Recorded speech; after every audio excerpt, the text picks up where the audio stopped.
بسم اللہ الرحمن الرحیم۔ السلام علیکم پیارے بچوں، کیسے ہیں آپ؟ یقیناً ٹھیک ہوں گے، تندرست ہوں گے۔ آپ سب واقف ہیں، اس وقت ہم پڑھتے ہیں اردو جماعت سوم، اور ہمارا آج کا جو سبق ہے وہ ہے علامہ محمد اقبال، جیسا کہ آپ کو تصویر سے بھی دکھائی دے رہا ہوگا، درسی کتاب کا سبق نمبر 16۔ سب سے پہلے ہمیشہ کی طرح دیکھیں گے کہ اس سبق میں کتنے حاصلات تعلم کو شامل کیا گیا ہے۔ تو جیسا کہ آپ یہاں اپنی کتاب میں بھی اور اس اسکرین پر بھی دیکھ سکتے ہیں کہ مجموعی طور پر 8 حاصلات تعلم ہیں جن کے متعلق ہم اس سبق میں سیکھیں گے، اور زیادہ حاصلات تعلم اب ایسے ہیں کہ جن کو ہم سیکھ چکے ہیں، ان کی صرف ہم سرگرمیاں کریں گے۔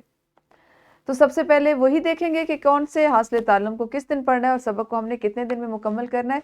سبق نمبر 16.1 تذکیر و تانیث کا فرق جملوں میں واضح کر سکیں، اسمائی، صفاتی اور فعلی الفاظ کو اپنی تحریر میں درست طور پر استعمال کر سکیں۔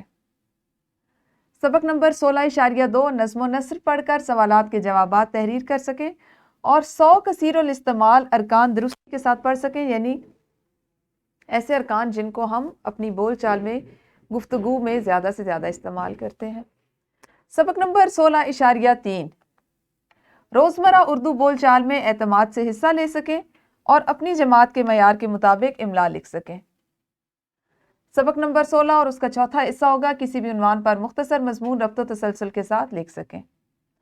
اسی دن آپ کا دوسرا اصل تعلم ہوگا گروہی کاموں میں شمولیت اختیار کر سکیں اور مجوزہ ذمہ داری کو بہتر انداز میں ادا کر سکیں۔